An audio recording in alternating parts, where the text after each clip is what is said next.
목회자와 직원의 팀 사역을 위한 원리가 무엇인지를 여러분과 함께 나누고자 합니다. 자, 그러면 먼저 본문의 말씀을 가지고 몇 가지 질문을 통해서 우리가 함께 말씀을 나눕니다. 자, 첫 번째 질문을 같이 봅니다. 영원한 하나님 나라를 소망하는 성도들이 항상 하나님께 드려야 할 두 가지 제사는 무엇입니까? 저와 여러분은 성도입니다.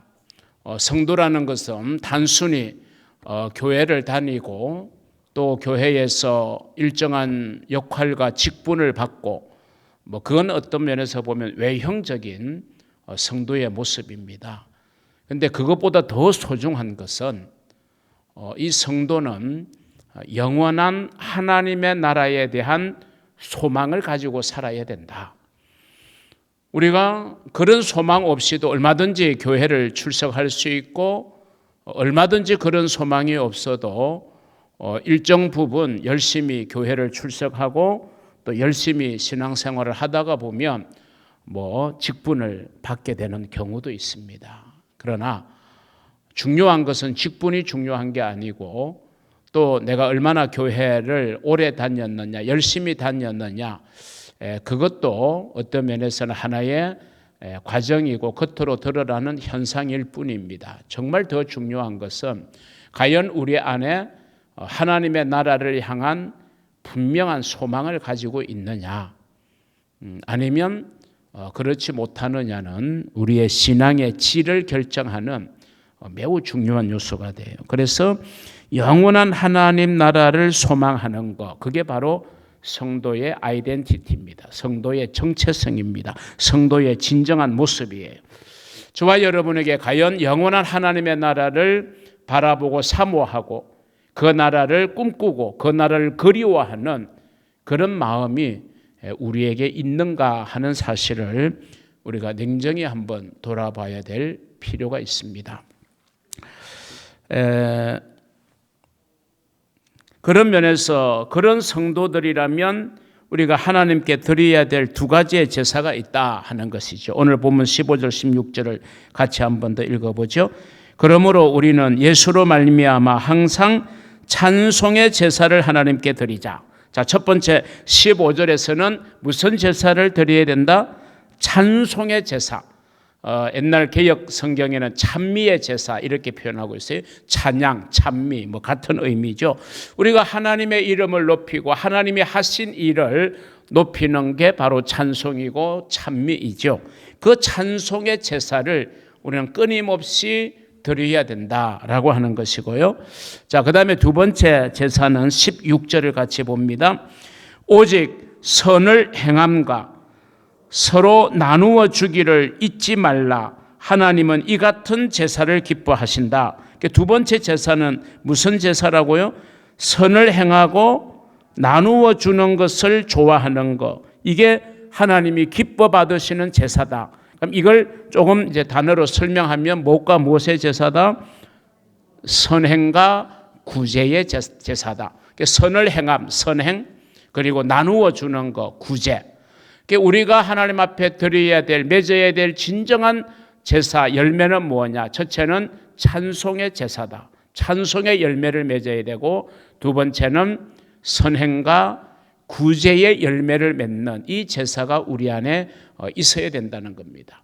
다시 말하면 영원한 하나님의 나라를 바라보는 성도라면 적어도 이 땅 위에서 어떤 삶을 살아야 되느냐? 첫째는 찬송의 제사를 드리므로 찬송의 열매를 맺는 삶을 살아야 된다. 두 번째는 선행과 그리고 구제. 이거는 이제 실천적인 부분이거든요. 우리가 정말 그리스도를 닮은 삶이라는 것은 이 땅 위에서 그 주님의 사랑을 가지고 선을 행하고 그리고 나누어 주는 선행과 구제의 삶을 우리가 살아가는 것. 이것이 바로 영원한 하나님의 나라를 바라보는 우리 성도들의 삶이다. 왜? 그 두 가지의 제사야말로 그 결과가 하나님의 나라에 갈 때 우리는 그 열매를 얻게 되는 거죠. 우리가 이 땅 위에서 찬양을 드릴 때 이 땅 위에서도 찬양의 결과들을 경험할 수 있습니다. 바울과 신라 같은 사람들은 자기의 발을 메어 놓았던 쇠사슬이 풀어지는 놀라운 찬양의 결과를 경험했습니다. 다윗은 찬양을 할 때에 악신이 떠나가는 놀라운 또한 역사를 경험했습니다. 이 찬양의 결과는 이 땅 위에서도 나타날 수 있지만 궁극적으로 영원한 하나님의 나라에서 그 결과가 나타날 수 있는 제사, 이게 여러분 찬양의 제사입니다. 그래서 찬양은 참 중요한 거예요. 우리 성도들이 이 땅 위에서 열심히 찬양하는 생활은 굉장히 중요한 생활이에요. 두 번째가 선행과 구제 아닙니까? 결국 선행과 구제도 어린 아이에게 냉수 한 그릇의 대접도 그 상을 잃지 아니한다. 우리가 하나님의 나라에 갔을 때 하나님께서 우리에게 주실 상급의 기준은 뭐냐? 바로 선행과 구제이다. 믿음은 그 결과가 구원입니다. 그리고 우리가 구원받기 위해서는 믿음이 필요하죠. 그런데 믿음만 가지고 우리가 상급을 받는 게 아니에요. 믿음은 구원을 받지만 상급은 무엇으로 받느냐? 행함이 있어야 된다. 그 행함의 구체적인 제사의 열매가 뭐냐? 선행과 구제의 열매, 선행과 구제의 제사를 우리는 하나님 앞에 올려드려야 된다, 그 말입니다. 자, 두 번째 질문을 같이 한번 읽어보죠. 17절에 나오는 너희를 인도하는 자, 자 17절을 먼저 한번 읽어보십시다. 너희를 인도하는 자들에게 순종하고 복종하라. 그들은 너희 영혼을 위하여 경성하기를 자신들이 청산할 자인 것처럼 하느니라. 그들로 하여금 즐거움으로 이것을 하게 하고 근심으로 하게 하지 말라. 그렇지 않으면 너희에게 유익이 없다. 자, 다시 질문으로 올라갔어요. 17절에 나오는 너희를 인도하는 자, 오늘날로 말하면 목회자라고 말할 수 있겠죠. 그렇다면 성도가 목회자를 향해서 가져야 될 세 가지의 자세를 오늘 본문을 통해서 우리는 배우게 되는 겁니다. 자, 첫 번째 자세는 17절에 보면 뭐라고 그랬어요? 너희를 인도하는 자들에게, 즉 목회자들에게 순종하고 복종하라. 순종하고 복종하라. 뭐 제가 자세하게 설명하면 저를 향한 이야기이니까 저렇게 세세하게 설명하나 생각할 수 있기 때문에 이 설명은 여기에서 마무리합니다. 자, 두 번째는 어떻게 하라고 이야기하고 있죠? 17절 하반절에 그들로 하여금, 자, 앞에 있는 9절 17절 그들로 하여금, 여기서 그들은 누구죠? 너희를 인도하는 자들, 즉 목회자들로 하여금 목회자가 해야 할 일을 어떻게 하게 하라는 거죠? 즐거움으로 하게 해라. 목회자가 목회를 함에 있어서 즐거움으로 하게 해라. 뭐 근심으로 하게 하지 말고 슬픔으로 하게 하지 말고 즐거움으로 목회를 하도록 해주라는 거죠. 여러분, 여러분과 여러분의 자녀들을 한번 관계를 생각해 보십시오. 여러분의 자녀들이 여러분에게 어떻게 할 때 여러분은 즐거움으로 살아갈 수 있습니까? 물론 자녀가 돈을 많이 줄 때, 자녀가 출세했을 때 여러 가지로 설명할 수 있을 거예요. 그런데 그러면 자녀가 출세한다고 해서 반드시 우리가 즐겁고 행복하냐? 자녀는 출세했지만 오히려 부모의 마음은 더 어둡고 또 부모의 마음은 안타깝게 그지없는 경우도 있어요. 출세했다고 해서 이제 부모를 돌아보지 않는 자녀도 많이 있을 겁니다. 그렇죠. 자기가 잘나서 출세한 것처럼 생각하고 부모님을 부끄러워하고 부모님에 대해서 별로 관심을 쓰지 않는 출세한 자녀를 둔 부모가 과연 즐겁고 행복하겠습니까? 그러니까 절대로 어떤 현상, 어떤 조건, 어떤 환경 때문에 상대방이 즐거워할 수 있는 건 아니에요. 여러분, 그렇게 따지면 부자는 항상 즐거워야 돼요. 가난한 자는 항상 슬퍼야 돼요. 그런데 꼭 그런 거 아니잖아요. 부자도 얼마든지 근심이 가득할 수 있고 가난한 사람도 얼마든지 행복할 수 있는 거죠. 자, 그러면 자녀가 부모에게 어떻게 해야 부모가 정말 즐거운가? 다른 것 없어요. 그냥 부모님의 마음을 편하게 해드리는 거예요. 부모님의 마음을 편하게 해드리는 거예요. 그러면 부모님들은 즐거워하는 것입니다. 근심으로 하게 하지 마라. 근심하는 이유가 뭡니까?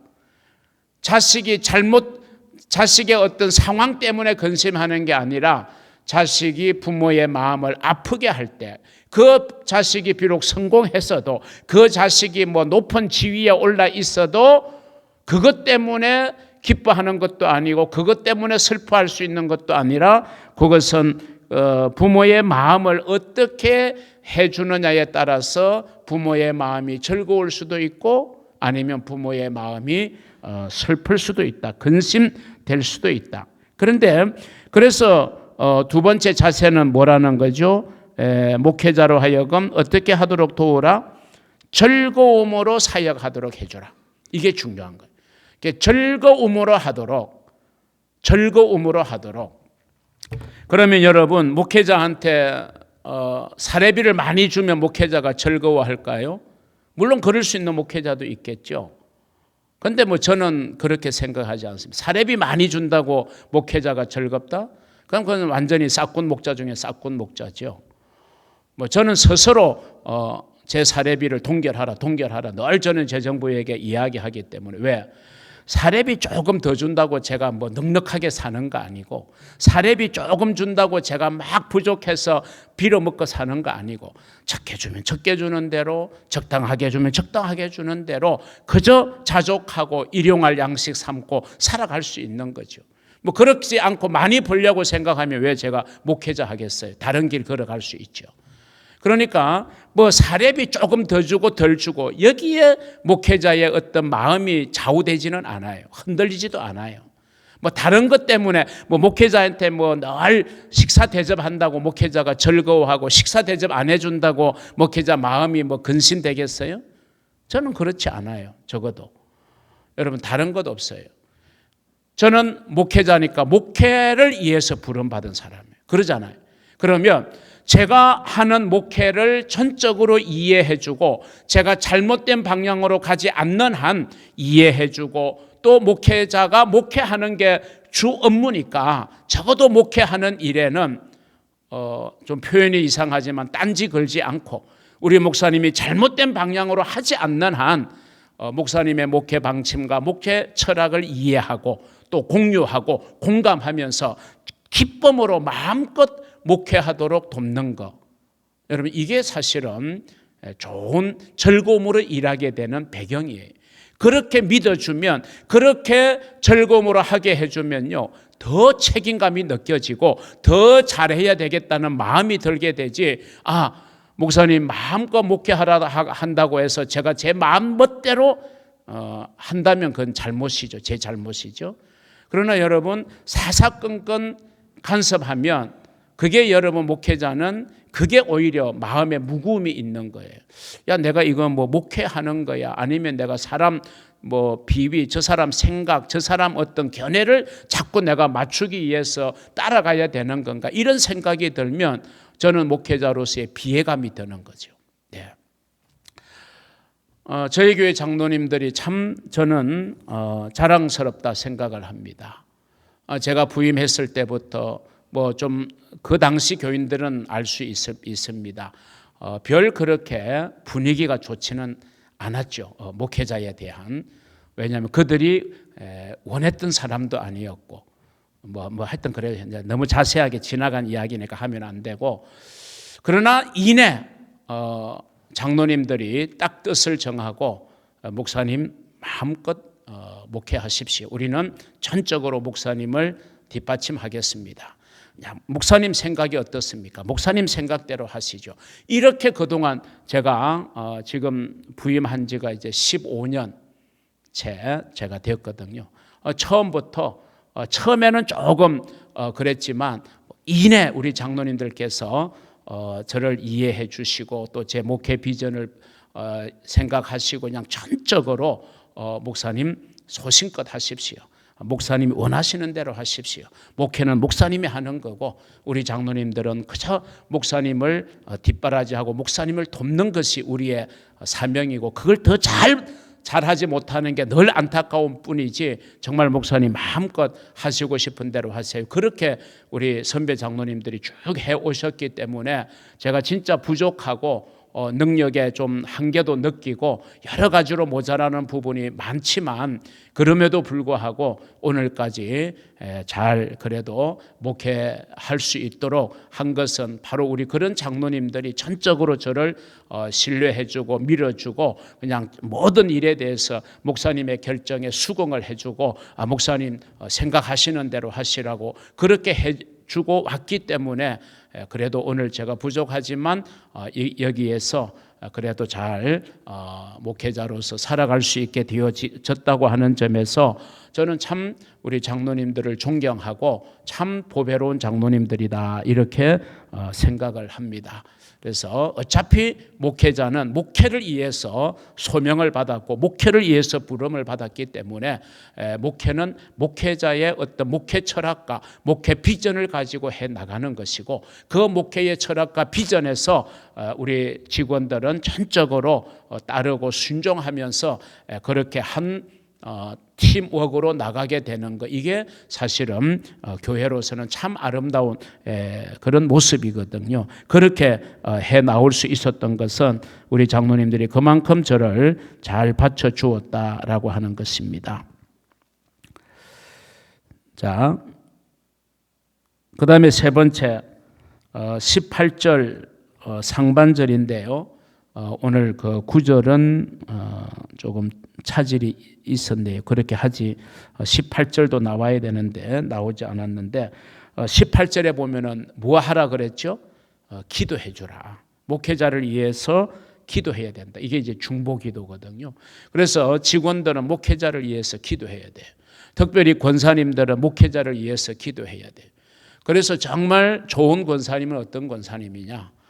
일부 예배 나오면 2부 예배 시간에 예배를 오실 수도 있고 예배 못 오면 2부 예배 시간에 기도실에서 오늘 2부 예배를 인도하는 목사님을 해서 기도해 주는 권사님.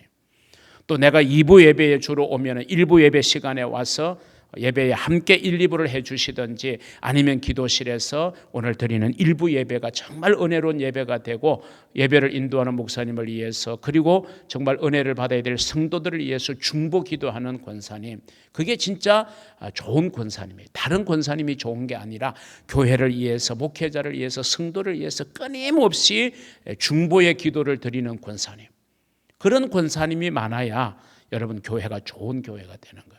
그래서 권사님은 그런 좀 사명을 잘 감당해야 되고 또 장로님들은 목사님이 정말 소신껏 마음껏 목회하도록 마음적으로 또 물질적으로 뒷받침하면서 교회의 제반적인 그런 행정적인 일 또 봉사적인 일은 장로님들이 분담해 가면서 그런 부분에서 목회자가 신경 쓰지 않고 이제 다음에 나옵니다마는 정말 목회자가 해야 될 본연의 임무가 뭡니까? 말씀이거든요. 말씀을 연구하고 말씀을 잘 선포하고 말씀을 잘 가르치는 일에 조금 더 그게 소홀함이 없도록 그렇게 배려해 주는 것, 이것이 목회자와 직원의 참 좋은 관계성이다.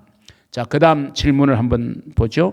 그렇게 하는 것, 즉 순종하고 복종하고 즐거움으로 사역하도록 돕고 또 목회자를 위해서 중보하며 기도해야 되는 이유는 결국 누구를 이해함이냐라고 하는 거죠. 누구를 이해함입니까?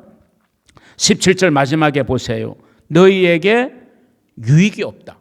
목회자가 즐거움으로 일하게 하지 않고 근심으로 하게 하면 너희에게 아무런 유익이 없다는 거죠. 이 말을 뒤집어서 말하면 그렇게 해야 될 이유는 뭡니까? 자기 자신을 이해한 일이다. 목회자를 이해하는 일이 곧 자기 자신을 이해하는 일이다. 그렇게 오늘 바울은 이 히브리서 기자는 이야기하고 있는 겁니다. 자, 세 번째 같이 읽습니다. 잠깐만요. 이걸로. 예. 자, 또한 목회자는 양의 큰 목자이신 예수 그리스도께서 맡겨주신 성도들을 어떻게 축복하고 기도해 주어야 합니까? 자, 21절 모든 선한 일에 너희를 온전하게 하사 자기 뜻을 행하게 하시고 그 안에 즐거운 것을 예수 그리스도로 말미암아 우리 가운데서 이루시기를 원하노라. 영광이 그에게 세세 무궁토록 있을지어다. 아멘. 자, 이걸 좀 요약하면 이렇게 축복하고 기도해 주는 거죠. 목회자가 성도들을. 자, 같이 한번 읽죠. 모든 선한 일에 온전하게 하소서. 하나님의 뜻을 행할 수 있도록. 성도들이 모든 선한 일에 온전하게 되어서 성도들이 하나님의 뜻을 행할 수 있도록 목회자는 성도들을 축복하라는 이야기입니다. 자, 이제 본론으로 들어가서 목회 지도력 발휘를 돕는 직원의 모습을 우리가 한번 생각해 봅니다. 세 가지인데요. 자, 첫 번째 모습은 뭐죠? 이해자입니다. 한번 따라합니다. 목회자를 이해하라. 자, 한번 같이 읽어볼까요? 목회자의 사역은 그 특성상 이해해 주는 자세가 필요합니다. 자, 13장 17절 아까 읽었던 말씀인데요. 쭉 그 말씀을 이제 요약하면 목사님의 목회 사역을 잘 이해해 주는 자세가 필요하다. 오해하기 시작하면 끝이 없습니다. 이해를 안 하기로 시작하면 걸리는 게 너무 많을 거예요. 그런데 이해해 주기로 작정하면 걸릴 게 아무것도 없어요. 우리가 어떤 시각을 가지느냐에 따라서 우리의 그 태도와 내용이 확연하게 달라지게 돼요. 그래서 이해해 주는 자가 되어라. 자, 고린도전서 16장 18절을 한번 읽어볼까요? 그들이 나와 너희 마음을 시원하게 하였으니 그러므로 너희는 이런 사람들을 알아주라. 이게 무슨 말입니까? 한마디로 말하면 목회자의 마음을 시원하게 해줬다는 거 아니에요? 너희 마음, 나와 너희 마음, 목회자의 마음을 시원하게 해주었다. 이런 사람들을 알아주라는 거죠. 네. 그래서 목회자의 마음을 시원하게 해주는 이해하는 사람. 네. 자, 그 다음에 두 번째는 어떤 자가 되라고요? 배려자가 되라. 이해자가 되고 두 번째는 목회자를 배려해 주는 자가 되어라. 에베소서 6장 19절을 한번 읽어볼까요? 그들이 나와 너희 마음을 시원하게 하였으니 이거 잘못 나왔네. 성경 구절이 제가 이 교환을 확인을 못했더니 위에 있는 구절이 그대로 나왔죠. 우리 한번 성경을 찾아보십시다. 에베소서 6장 19절.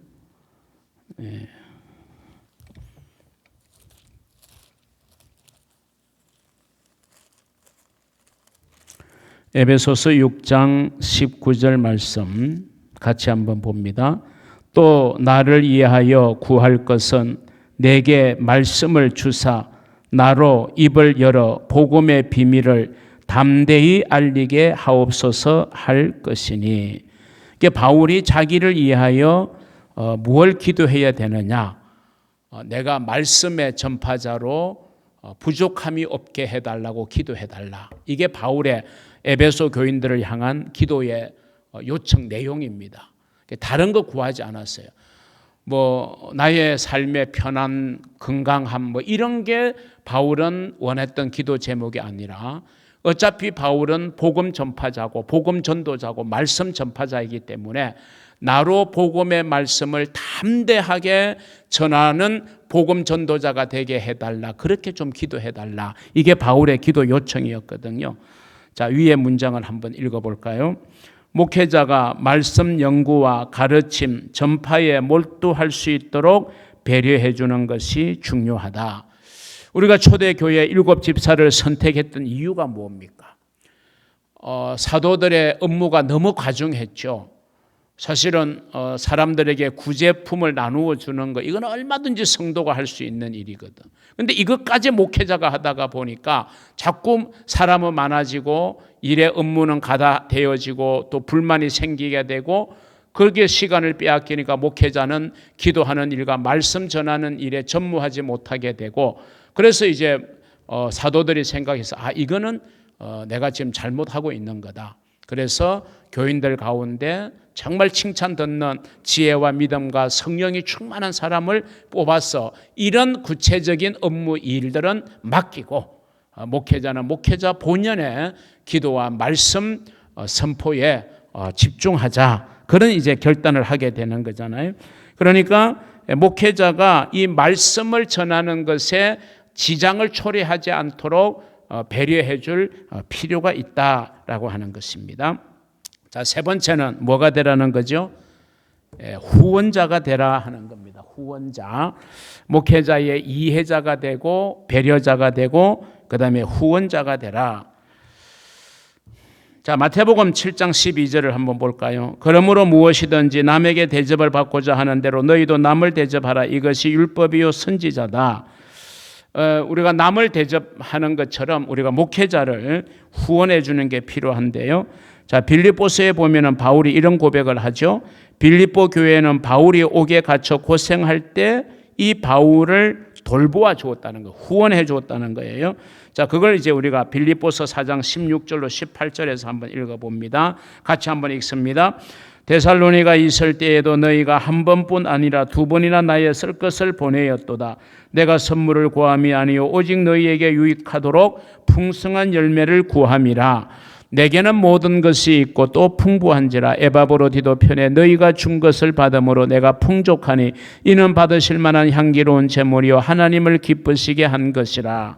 자, 여기에 보면요, 바울이 처음에 어디에 있을 때에도, 데살로니가에서 복음을 전할 때도, 그 전에 이미 복음을 전해서 교회가 세워졌던 에베소, 빌립보 교회가, 빌립보는 이제 제일 처음에 세워진 교회잖아요. 2차 전도 여행 때 빌립보에서 복음을 전했고, 루디아 자주장사 루디아 집에서 교회가 시작되어서 예수 믿는 사람들이 많아졌잖아요. 귀신 들린 여종도 고쳐줬던 장소. 그곳에서 이제 빌립보 교회가 세워졌는데, 계속해서 이제 바울이 다니면서 복음을 전하는데, 데살로니가 있을 때도 이 빌립보 교회가 바울의 선교를 위해서, 복음 전도를 위해서 두 번이나 쓸 것을 보내어 준 거죠. 후원해 준 거죠. 그런데 지금 이 빌립보서를 쓰고 있을 때 바울은 지금 감옥에 갇혀 있거든요. 그 감옥 속에서 지금 썼던 게 빌립보서인데, 이 감옥 속에 갇혀 있을 때에도 너희가 에바브로디도를 대표로 해서 그 에바브로디도를 나한테 보내어 가지고 나를 위로해 주고 또 나에게 선교 헌금을 보내어 주었다. 이게 정말 하나님이 기뻐 받으실 만한 향기로운 제물이고 하나님을 기쁘시게 한 것이었다. 이렇게 바울은 이제 말하고 있잖아요. 바울의 복음 전도 사역을 전적으로 후원해 줬다. 마치 우리가 선교사님들의 선교 사역을 전적으로 우리가 기도하고 후원하고 또 필요한 프로젝트를 우리가 할 수 있도록 우리의 감당하는 할 수 있는 범위 내에서 우리가 돕는 것처럼 그렇게 후원자의 역할을 했던 것을 바울은 못내 정말 감사하면서 하나님을 기쁘시게 한 것이다, 이렇게 칭찬하고 있거든요. 자, 목회자가 목회의 지도력을 발휘하기 위해서 직원은 어떤 자세로 도와야 되느냐. 첫째는 목회자의 목회를 이해해 주라. 두 번째는 목회자가 목회를 할 수 있도록 배려해 주라. 세 번째는 후원자가 되어라. 이렇게 설명하고 있습니다. 자, 이제 마지막 파트입니다. 그러면 이제 목회자와 직원이 서로 이제 공동의 팀을 이루어가는 것이기 때문에 이제 이런 각도에서, 앞의 각도는 이제 목회자와 직원의 관계에서 목회자에게 직원이 어떤 자세로 대해야 될 것인가의 문제였다면, 이제 이 부분은 목회자와 직원이 어떻게 하나의 원팀을 구성할 수 있겠는가, 동력할 수 있는 하나의 원리를 우리가 네 가지로 한번 생각해 봅니다. 자, 이 문장을 한번 같이 읽어보죠. 운동 경기에서 코치와 선수가 혼연일치를 이루듯 목회자와 직원이 하나가 되어서 하나님의 나라의 확장을 위해 노력하는 것이 필요합니다. 이를 위해서는 네 가지의 원리가 필요하다. 자, 첫 번째 원리는 무슨 원리죠? 협력의 원리입니다. 협력. 다른 방법이 없습니다. 목회자와 직원은 협력해야 되는 거죠. 서로 경쟁의 관계도 아니고 또 서로를 견제해야 될 관계도 아니고 이 목회자와 직원은 전적으로 협력해야 될 원팀을 구성해야 된다라고 하는 것입니다.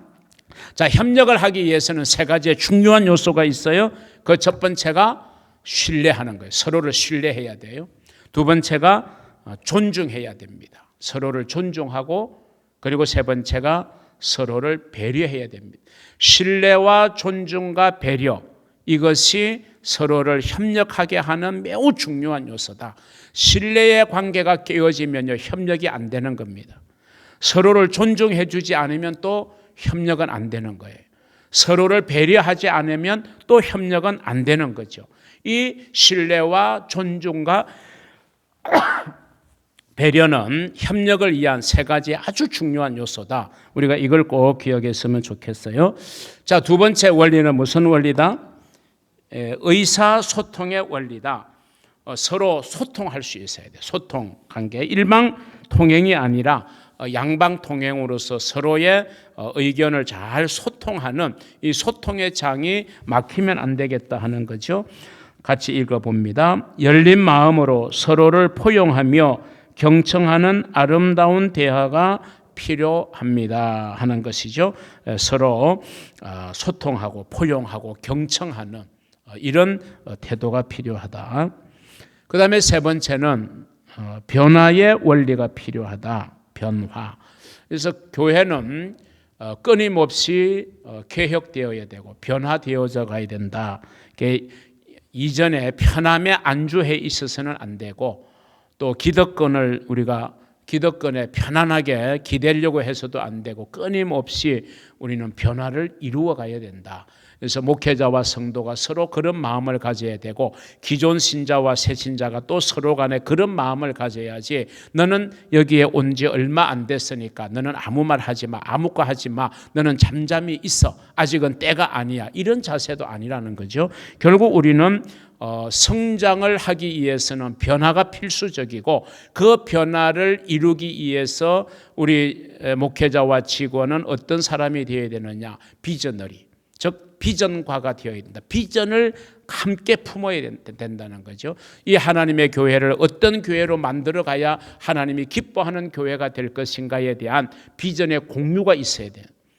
근데 목회자는 그런 비전을 가지고 끊임없이 교회가 어떤 새로운 모습으로 가려고 하는데, 교회 중직자들은 그냥 이전의 모습으로 변화를 싫어하고, 또 뭔가 자꾸 바꾸는 걸 싫어하고, 그냥 현실에 좋은 게 좋은 거다 이렇게 안주하려고 하면, 거기에서 또 우리는 의사소통이 잘 되지 않고 비전의 공유가 되지 않으면 굉장히 또 어려운 그런 삐걱거리는 소리가 나게 되는 거죠. 그래서 우리는 비전의 공유를 위해서 변화를 이루어야 되고, 그것이 바로 성장을 위한 매우 중요한 요소다. 그래서 세 번째는 변화의 원리를 가져야 된다. 자, 마지막 이제 네 번째입니다. 공헌의 원리입니다. 공헌. 자, 밑에 문장을 한번 읽어볼까요? 공동체를 위해 야구의 보내기 번트처럼 함께 공헌하는 동력자가 되어야 된다. 여러분, 이제 야구 아시는 분도 있고 또 룰을 잘 모르시는 분도 계시는데, 이제 야구는 타자가 나와서 타석에서 상대 투수가 던지는 공을 쳐내든지 홈런을 치든지 안타를 쳐서 이제 루상에 진루를 해서 그 루상에 있는 진루자가 홈까지 들어와야 이제 점수가 나는 거잖아요. 그러니까 타자는 어떻게든 간에 투수의 공을 잘 쳐내려고 그러고, 안타를 치든지 홈런을 치든지 하려고 그러고, 투수는 어떻게든 간에 타자를 잡으려고 하고, 이제 이런 싸움이 결국 야구인데, 이제 감독이 가만히 보면서 이제 타자에게 나름대로 어떤 권한을 줘서 마음껏 이제 타격을 하게 하는데, 예를 들어서 1루, 2루에 자기 편이 나가 있을 때 감독이 생각할 때 이번 타석에 들어가는 사람은 마음껏 자기의 어떤 타구를 치기, 타격을 하기보다는 팀을 위해서 보내기 번트라는 게 있어요. 그걸 이제 희생 번트라고 그러는데, 보내기 번트를 이렇게 사인을 낼 수가 있어요. 그러면 아무리 타자가 내가 타석에서 홈런을 치고 싶은 욕심을 가져도 감독이 아니야, 이번에는 당신은 당신이 희생함으로 1루, 2루에 있는 우리 팀을 2루와 3루로 보내야 돼. 이게 이제 감독의 작전이라면 이 타석에 들어선 사람은 자기의 생각을 내려놓고 감독이 원하는 그 기로 맞추어서 보내기 번트를 해줘야 돼. 그러면 보내기 번트를 하면 대부분의 경우는 타석에 있는 본인은 죽어요. 그런데 1루, 2루에 나가 있는 자기 팀 선수들은 하나씩 더 이렇게 진루할 수 있거든. 그러면 다음 타자에 의해서 점수를 내기가 훨씬 수월합니다. 그런데 이제 타석에 나온 사람이 감독의 지시를 따르지 않고 내 마음대로 타격을 휘두르게 되면 결국 그 팀은 팀워크가 무너져요. 그러면 안 되겠죠. 그러니까 비록 내 생각은 내가 마음껏 내 생각대로 타격을 하고 싶지만 감독이 그렇지 말고 보내기 번트를 해라. 그러면 거기에 충실하게 보내기 번트를 해줘야 그 팀이 좋은 팀이 되는 거예요. 이게 바로 뭘 이야기하느냐. 내가 우리 팀 공동체를 위해서 내가 공헌하겠다. 비록 나를 희생해서 팀을 살릴 수 있다면 기꺼이 내가 희생하겠다는 거죠. 그래서 보내기 번트는요, 비록 그 타자는 죽어요.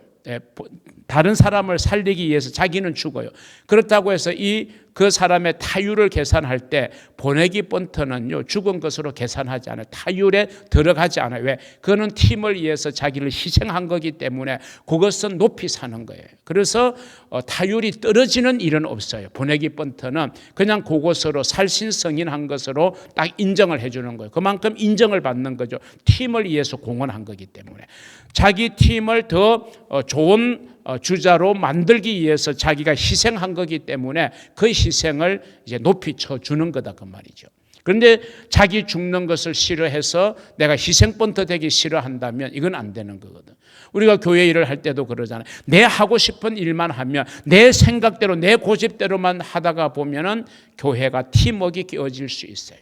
때로는 전체를 위해서 교회를 위해서 내가 희생할 수도 있고 내가 보내기 번트, 희생 번트를 해야 될 때는 나는 죽어지지만 교회를 위해서 필요하다면 그렇게 할 수 있는 그런 자세가 우리가 정말 전체를 위한 팀 사역을 위한 또 하나의 원리다. 이런 생각을 하게 되면서 오늘 크게 두 가지 우리가 목회 지도력을 도울 수 있는 직원의 자세, 이해자가 되어라, 그리고 배려자가 되어라, 그리고 후원자가 되어라 하는 내용을 우리가 함께 나누었고요. 그러면서 동시에 또 목회자와 직원이 교회를 위해서 팀 사역을 해야 되고 공동체적인 생각을 가져야 되는데 그런 공동체를 위해서는 서로 상호 신뢰하고 또 존중하고 그리고 서로를 배려하는 그런 협력의 원리가 꼭 필요하다. 그리고 서로 간의 의사소통을 잘 할 수 있는 원리를 우리는 가져야 되고 그리고 성장을 위한 늘 변화를 추구하는 변화의 원리를 가지면서 내가 교회라는 공동체를 위해서 나 하나 좀 희생할 수 있고 헌신할 수 있고 또 공헌할 수 있다고 하는 그런 공헌의 원리, 이걸 우리 모두가 가져야 우리는 좋은 원팀을 구성하게 되고 그 원팀은 승리하게 되는 것. 그런 교회가 좋은 교회고 그런 교회가 승리할 수 있고 마귀의 방해를 이겨내고 성령의 뜨거운 역사를 불러일으키는 그런 참 좋은 교회가 될 수 있다. 바로 그런 목회자, 그런 직원들이 되어지는 저와 여러분 되기를 주님의 이름으로 축원합니다.